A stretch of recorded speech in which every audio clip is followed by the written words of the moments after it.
Okay.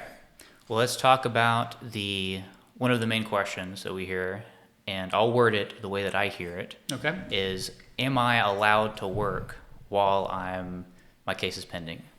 And a better question, what they're actually asking is, if I try to go back to work, is it going to disqualify me? But the way that I hear it all the time is, am I allowed to work? So Right. go So, for it. so hopefully you got a minute or two Yeah. because I've got a lot of information on that. When you say, if you and I are just, shooting the breeze and talking, and I say, "Hey, you working?" and you said yes, immediately, I figured that you have a job that you go to Monday through Friday and that you work, Yeah, you just 8 to 5. assume. I just assume that. Social Security decision makers are going to assume that also. So there is this limit on work, and it's called a maximum amount that you can make gross pay. It's before Uncle Sam gets his or anything. It's like your paycheck is blah before they take out your taxes and FICA and any other thing that's coming out of it. That's what they count, and it's called SGA. And SGA stands for Substantial Gainful Activity. So substantial means that it's got to be at a certain amount, and this year it's $1,620 Per month, yeah. per month. That's the maximum you could make. Actually, a dollar under that would be the maximum you could make, and still be able to technically qualify for disability. If you made- We'll get into that more Right, technical. right, But yeah, because there are lots of different aspects to that. Um, but substantial gainful activity, all three of those words have some specific meaning, especially again with Social Security decision makers. As a representative, the way I look at it is if you're working 25 hours and you're making just below that, technically, you could still be eligible. If I can prove medically that you're disabled, you could get a check and you could still be working. But the problem we run into, and we run into this problem all the time, is what if a decision maker, you get all the way to a hearing, it'd be a judge, but what if a judge asked you, well, John, you're working, 25 hours a week, and you're making almost enough to put you over the limit. Why couldn't you work 30 hours a week? yeah. That is an extremely hard question to answer credibly. You're going to come off, well, I figure if I pushed myself, my body couldn't take it, or my mind couldn't take it, or whatever your impairment is.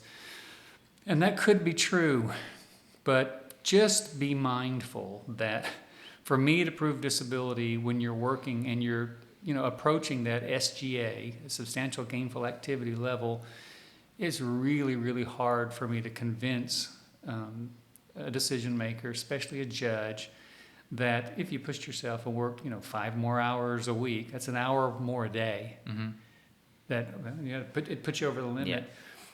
We get decisions all the time when somebody has revealed in a hearing that, yeah, I'm working, but I'm only working 25 hours and I'm only making such and such. And the judge does the math and says, yeah, that's under the limit, but why don't you work full time, or why don't you work a few more hours?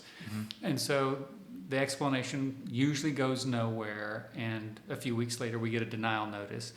And in that denial notice, the judge says, Mr. So-and-so is working, and although he's under the limit, he has shown a capacity for gainful employment. Not substantial gainful employment that puts you over that $1,620 a month, but he has shown capacity for gainful employment.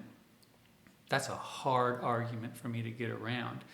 And I know that there are a lot of websites out there, a lot of firms that advertise you can work and you can draw disability, and they're absolutely technically right until you get into a hearing and you say, well, I guess if I pushed myself really, really hard, I'd have to sleep, instead of 8 hours a night, I'd probably have to sleep 10 or 12. But I guess if I pushed myself harder, instead of 25 hours, I could work 30, which would put you over the limit if you're making enough. it's a loss. Yeah, it's over. You just lost your case.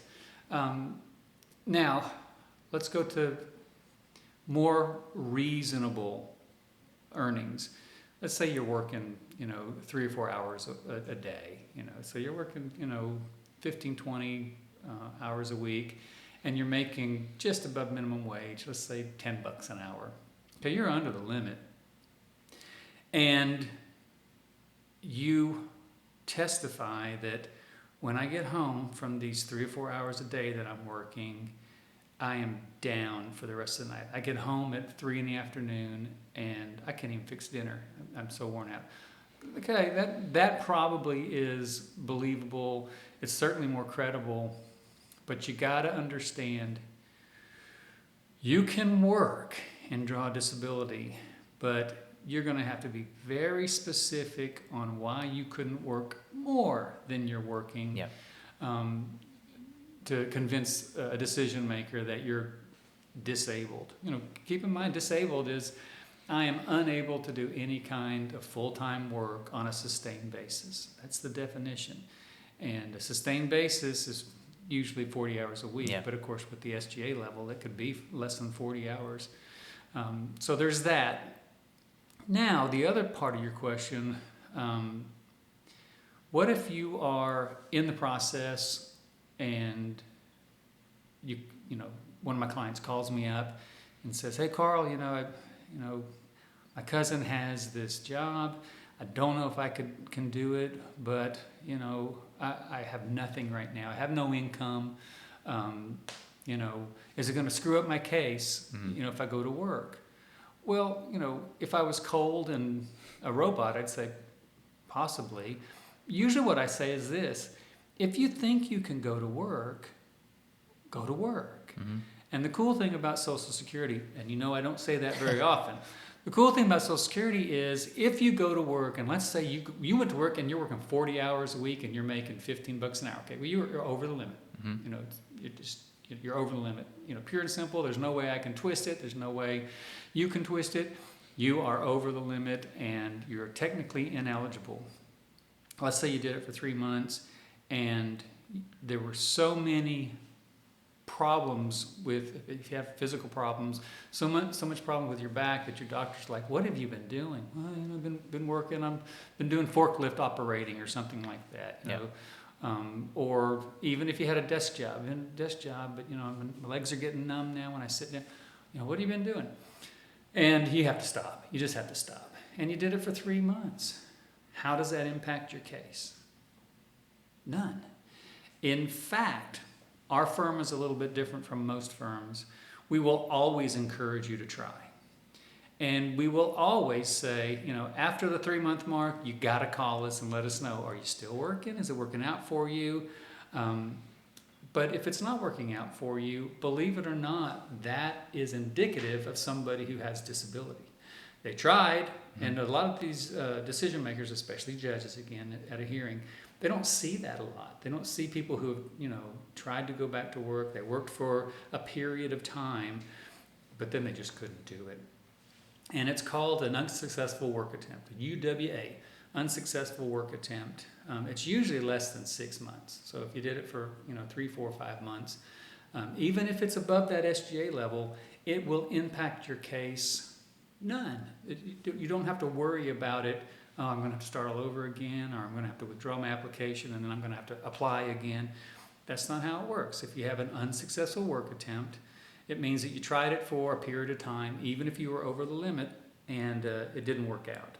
And again, that's indicative of disability. So we always encourage our clients, if you have a lead on a job that you think you can do, try it. And at the end of the day, let's say that you try it and you can do it, and you stick with it for 6 months or more. Well, yeah, that's basically now you've returned to the workforce. You technically don't qualify for disability anymore. Win, win, win. Yeah, that's the best case scenario. Yeah, win for you. You're back at work. Isn't that what you really would be looking for anyway? Not just, winning your disability case. Going back to work, you're going to make more working than you are drawing disability. So right. That's, it's always a win. My firm, we don't get crazy when you go back to work. we're not going to give you any kind of, I can't believe you went back to work and we've put all these hours in your case. I don't do that. I'm like, congratulations. If you've gone back to work, Yeah. you've gone back to work. Or if you tried it and it didn't work out, hey, I'm going to use that with the judge. I'm going to talk to him about, you tried, and indicative of somebody with disability, you just couldn't do it after a certain amount of time. So that's Yeah. my long answer to your short question. Yeah, that's kind of what clients are looking for when they ask me that question or they call in. The way they word it, am I allowed to work? It's almost like, one, it's asking permission, like, hey, are you guys okay with me working? Right. And it's like, okay, we have nothing to do with that. If you can work, then you should try to work. Right. We can't tell you not to work, and we're, even if we could, we're not going to. And then the second thing is just they're asking, basically, am I allowed to work, or is that going to disqualify me? And you got to think of the way the system works is, if the only reason that you're out of work is because you're applying for disability, that's backwards, right? Yeah, it's not going to go well for you. You shouldn't be out of work because you're applying for disability. You should be applying for disability because you're out of work. Right. People have it backwards. Yeah, and we've had, we rarely will tell somebody the SGA amount, but you asked, so I told you. Yeah. And it changes every year. When in January, when the cost of living adjustments have been made, it'll change. So it changes And it's every gross year. income. Right. It's That's gross really important to make clear, because if you see on your paycheck, you check your pay stubs, and it says you're making $1,300 in a month, and you say, oh, well, that's under SGA, the 1620. Well, the amount that you're getting in your bank account, if you're a W-2 employee, that's going to be after taxes. That's right. That's the net amount. Yeah, gross is going to be before taxes, and the Right. net is after taxes. So you got to make sure you're looking at gross income. Right. Another thing that I would always caution my clients about is when you go in and you talk to your doctor, I've gone back to work. That, once again, when you say you've gone back to work, it doesn't matter that, I've gone back to work, I'm working 15 hours a week. It's not going to be in your medical records that you told the doctor that That's not what they hear. I went back to work part-time. If you say I've gone back to work, then they're just going to assume that you're working full-time. Another thing that is absolutely horrible is for you to call up my office or call up any representative's office, or do some research on your own, find out what the SGA level is.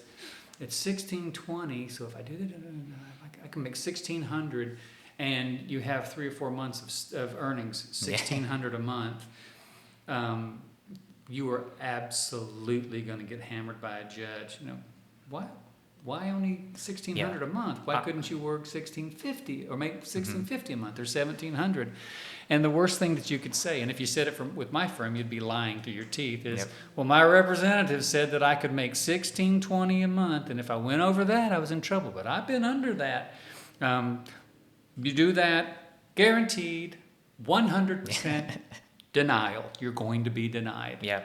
I've had a few clients that I've spoken to, and I explained SGA to them, and then afterwards they're like, so what you're telling me is that I should stop working as many hours. I should cut my hours. And I'm like, no, that is definitely not what I'm telling you. We're not saying that, no. Yeah. If you're able to work 35 hours a week, then you're able to work 35 hours a week. You can't just choose to reduce your hours in order to qualify. Because if the only thing keeping you out of work is you choosing not to work as much, then that's not a disability. Yeah, you're not disabled under the law. Absolutely. Yeah. And the main reason I wanted to talk about this is it seems like there's a lot of misinformation about, like, can you work while receiving or applying for benefits. Right. But there's misinformation on both sides. So all the way on one side, you have people that will advertise and say that, you can work while you're applying, you can work while you're receiving benefits, and they never go into SGA. They just say that you can work, and so people assume they can work full-time, 40 hours a week, no problem, right? Right. That's a misinformation, maybe just because you're not explaining all of it, right? You can't just say, yes, you can work, and then leave it at that. Right. But then on the other side of things, there's a lot of companies and a lot of people that will say, if you're working, you don't qualify. And then they don't get into the details either. And that's not correct either. Yeah, and so I wanted to put this together and have a conversation about SGA because it is more nuanced than that. It really just depends on how much you're able to make. And again, not how much are you making, how much are you able to make. Right. Right. Absolutely. Yeah. Yeah, and of course we're talking exclusively about earnings. because, you know, if you have unearned income, like you have a pension or you've been approved for some VA benefits and you've got a 50% rating with the VA, you're going to be getting a check. We're not talking about any of that. In fact, most of those kinds of, most of that kind of income isn't counted in an SSDI case. You know, SSI cases we'll talk about some other time because it is counted. But we're just talking about earnings. Money that you make for doing something, just basically employment. And that's what we're talking about here. And it's the one that really is. There's a lot of misinformation out there about it. And you're right. It's completely wrong to say you can work and draw disability. And it's completely wrong to say, well, you can't draw disability if you're working. You know, it's more nuanced than that. There are limits. And, you know, my advice would always be don't play the game. You know, don't say, well, how much can I make? Yeah. And if I've made just under that, if you do that, It's not going to work out. I can guarantee you it will go poorly for you. Yeah, you're either going to accidentally make too much, or if you still stay under that amount and the judge catches on to what you're doing, Yeah. I mean, come on, you just lose credibility doing that. Absolutely. I probably wouldn't represent you if you did that. Yeah. So. Yeah, and it's really on whether or not we take the case. You know, say you're working part-time, that's really on a case-to-case basis, because that's another thing I wanted to go into, kind of the gray area between, you know, okay, so if a client is working part-time under SGA, will we take the case? And it's really nuanced, I think, because it depends on if it's $200 per month or if it's $1,500 per month. And I think I could be wrong about this. I'll see what you have to say about it, but I think it also depends on how long you've been working with that schedule. Sure. Because if you have been out of work for 3 years and then you try to go back to work and all you're able to do is a couple $100s a month, that's very different than you lost a job, the next day you've gotten a new job, but it's only part-time, you've only worked it for like a week. You know, I usually like to see how that's going to play out. Yeah, and you bring up a really good point. Always in a disability case, the question is going to be asked, how or why did your employment end? So if you say you became disabled on January 1st of 2024, what happened on January 1st, 2024? Yeah. And of course, the worst thing that you could say, well, my company went out of business, or they moved, or I moved, or my spouse was transferred, and therefore we had. Or I got a flat tire. It's like, that's not really indicative of disability. My conditions are what caused it. If it was like a traumatic event, it would just look clean. I had a wreck on January 1st, and it just jacked up my body. Or heart attack or a stroke. Yeah, stroke, heart attack, any kind of trauma, gunshot, nervous breakdown, stuff like that. What we mostly see, however, is a gradual change. Like when I'm looking at earnings records, and let's say somebody say that they became disabled in 2024, you'll notice like in late 23, their earnings just start going down. And when you question them about it, that's calling out of work, 2 or 3 times a month. I was leaving 3 or 4 times a month, a couple hours early. Okay, I get that. And then, how did your employment end? Well, my condition, just got too much. Yeah. So we all, that's always a question that's going to be asked in disability case.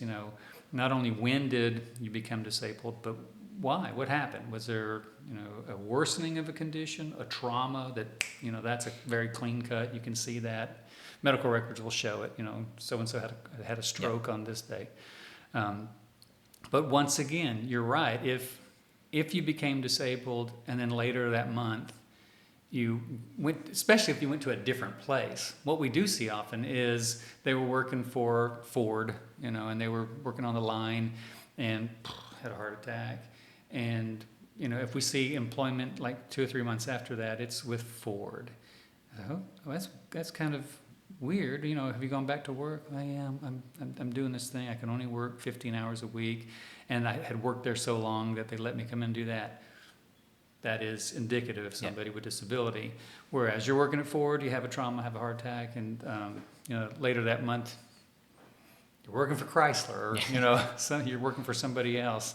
It's like, well, you went out and you got another job. And then again, the question always begs to be asked.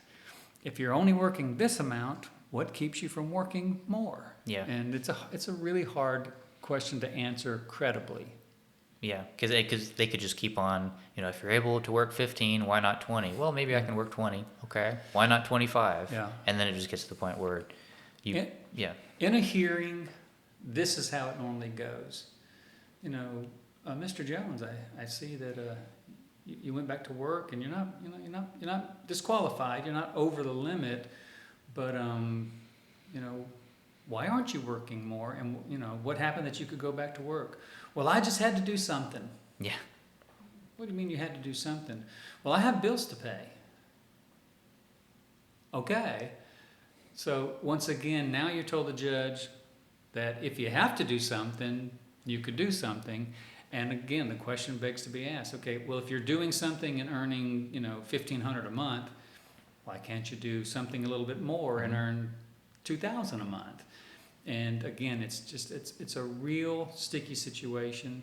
Don't want to scare people away from trying to work, because at the end of the day, that's what you really want to do. If you can go back to work, go back to work. Yeah.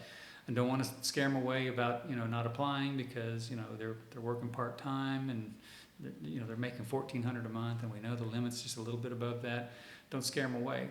I don't want to scare you away about that, but you do need to know that there's going to be a lot of explanation that that Social Security requires for them to find out whether or not you could do more, and therefore you're going to be denied, or you know, sometimes there are months when you do go over. You're probably going to be denied, you know, because once again, that's indicative of somebody who could, if they tried, do more. Or they're going to say, oh, yeah, this person, they just been stuck at the same level, you know, for, you know, months and months and months and months and months. And that person, if they meet the medical requirements, would be found disabled. I will tell you kind of some anecdotal evidence. Been doing this for, you know, 21 years. One of the clients that I had the longest, we went through appeal after appeal after appeal, actually went to federal court and came back. And about 2 years after she became disabled, her mother owned a restaurant and hired her to be a waitress. And so she's making waitress, and you know, that kind of income's weird because they get paid such a, you know, they don't get paid minimum wage because they make it up with tips and stuff like that. Yep. And she was just absolutely faithful about keeping up with her how much she was making and stuff like that. She didn't come close to the limit, but she was terrified, you know, like, you know, how's this going to impact me? And I said, well, just be expecting, you know, and one of the remanded hearings that we had 4 remanded hearings on her. But just be expecting that the judge is going to say, okay, well, I see that you're still working as a waitress. She was literally working 3 hours a day. Wow. Monday through Friday. And then her mom was giving her all sorts of accommodations. Like, you know, she could wait on a table. Usually she was working during lunchtime. She'd wait on a table, and then she'd go sit in the back. And I'm like, that's not indicative of employment. That's unrealistic that's accommodations. indicative of disability. And we ended up finally winning the case. So it can be done, and there are absolutely instances where, you know, earnings they're just not going to impact negatively. But you got still, regardless of whether it's employment that's under the limit, you're going to have to do some explaining to, you know, when did you start? You know, why can't you make more? You know, are you being accommodated? Is your boss giving you any kind of breaks that they wouldn't give to somebody who's just coming off the street after they had a job interview? So be expecting that. Yeah, and to tie all this together, I want to be really clear about why this is so important with earnings. What I tell clients is there's the technical eligibility for a case, and then there's the medical eligibility. The medical is what we talk about all the time, which is just we have to prove that you're disabled. Right. You know, we have to use your medical evidence to prove that you're unable to work. But the technical eligibility If you do not technically qualify for the program, the medical stuff, it simply does not matter. You never get that way. Yeah. We can talk about the 5 steps of sequential evaluation, which is like the Bible protocol for Social Security disability. And we can do that one day. But I'll just tell you this, there's 5 steps. The first step, are you gainfully employed? If the answer is yes, they don't go to step 2, 3, 4, and 5. That's it. They're Yeah. done. Yep. And that is, I'll be kind of, crude, for lack of a better word. Let's say you are terminally ill. You've got a terminal illness. Your doctors have said it. The medical records show it. You are not expected to be here for very long. And you're making over SGA because you're still working. They'll never get to Yep. determine. They'll never get that far. Okay, well, you're making over the limit. We're not even going to look at you medically. It won't get to step 2. You're going to be denied at what they call, it's a step 1 denial is what they call it. Yeah, it's cutthroat, but I tell clients that all the time because I'll mention to them that they're not eligible because they're working, and then their response to that is they start telling me how severe their condition is. Like even with my diabetes and my heart, and they just go on, and I'm like, I completely understand that, but we're saying that Social Security will never look at that. It'll never get. It doesn't matter. And there's the old adage, the math don't lie. I don't believe, and you can appeal that decision. Step 1 denial. Well, I'm not gainfully employed. 21 years, never won that appeal. In fact, I don't even make them anymore because the math don't lie. If you've told them that you're making over SGA, they're not going to even bother verifying it. Okay, well, you told me that you're making over, denied. Yeah, case Step 1. closed. And if you appeal that, now send in your W-2, tax return, or send me in 3 months of stubs, and they show that you're over. Denied. Yeah. They're never going to get to your medical conditions because they have to get past that hurdle. So yeah, you're absolutely right. Here's something else I want to bring up. This is really important because a lot of people that are listening to us are thinking, well, I work for cash, I just won't tell them, right? It still counts. That's if right. Just because you're committing tax evasion, Right. that doesn't mean that, you automatically qualify. I've had clients literally tell me that they're working under the table for cash, and they've already I talked to this guy like a week ago, and he told me that he's working for cash over SGA, whatever, and he already applied, and I asked him, did you tell Social Security that you were working? And he's like, I didn't tell them, and if they ask me again, I'm still going to say no. And I'm like, okay, well, that's fraud. Yeah. So we're not going to be able to help you out. And he was just he's like, okay, well, then I'm not working. And it's like, all right, dude, I can't help you out. It's like, you probably have some medical stuff going on with you, but you don't technically qualify, and you're trying to rope me into, helping you commit fraud. I'm not going to do that. No, I mean, we're a non-attorney firm, but we still operate at least at that same ethics level. I will not be party to any fraudulent activity. And you also need to realize that, especially in a hearing, the only thing that's really formal in a disability hearing is that the judge will swear you in. And they used to say, like the old Perry Mason one, you swear to tell the truth, the whole truth, and nothing but the truth, so help you God. Don't say that anymore. You say, do you swear to tell the whole truth, and nothing but the truth, under penalty of perjury? Yeah. And if you say, I do, and then you say, well, I'm not working. The judge, in almost every hearing I've had, are you performing any kind of work? Work for cash, work under the table, work for a family member, stuff like that. If you say, no. Well, if I know about it, I have to excuse me, Your Honor, Mr. So-and-so actually told me that I have to squeal on you. It's my duty. If I know things that can impact your case, positive or negative, Yep. I am bound by the law to reveal that information. So if you told us that, yeah, I'm working, under the table, here's the kicker. If I've had your case and I think you're disabled, I might say, well, how much you making under the table? I would advise you immediately call Social Security and tell them that you're making this and you're making it in cash. It may not impact you. They're going to count that earnings, but if the earnings aren't over the limit, guess what? That doesn't impact you at all.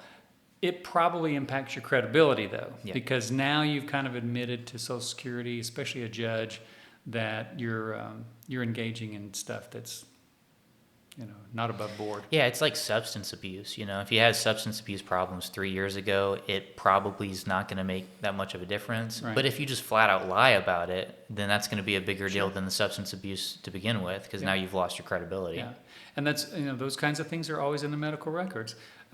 Substance abuse more than earnings, but earnings are in there. If you go to your doctor and you're filling out a form, do you not remember that at the top of the form is like employer? Yeah. And so the medical records will show well, Mr. Smith is employed by Ford. It'll never say employed by Ford, but only making Sure. $1,400 a month. It won't say it. And then you go in there. No, I'm not employed. Well, your medical records show that you are. Or no, I haven't had a drink in 3 years. Well, your mental health records show that you went on a bender 3 weeks ago. Which is it? And it's always that horrible trap that you get put in, which is, were you lying then or are you lying now? Because somewhere along the lines you're lying and your credibility crashes and burns. If I'm in the hearing, I'm probably doing this. Oh, how did this happen? And we'll try to, guide you through that. You can have a history of substance abuse. You can't lie about it. You can have earnings that are below the limit, but you can't lie about it. You shouldn't be lying anyway. Yeah. Just don't lie. Quit lying. Yeah. I think that's a pretty solid place to end it. Cool. I just want to be really clear about SGA, because again, both extremes. Some people say you can't work at all. Some people say, yeah, you can totally work, no problem. And then that just leaves millions of people that are confused. Right. So I wanted to be really clear about that. Let me also, for people who have been approved and then go to work, keep in mind they're drawing a check, and then they go to work and they're working over the limit. Social Security, again, I don't say this very often, Social Security is pretty cool with a program that allows you to work and not just get cut off right away. They'll look at, okay, is this employment going to last? You do have to turn in your check stubs, I think monthly. And if it's over for a few months, then okay, you've returned to the workplace. But they won't cut you off, and they won't set up an overpayment. Oh, you shouldn't have gotten a Social Security check, and your earnings in the first few months that you did it, they're not going to penalize you for that. They'll eventually, if you continue to work, it's okay, you've returned to the workforce, and your benefits will cease, but you won't have like this overpayment that you got to pay them back. Yeah. And they're pretty cool about that. You got to report it though. Yeah.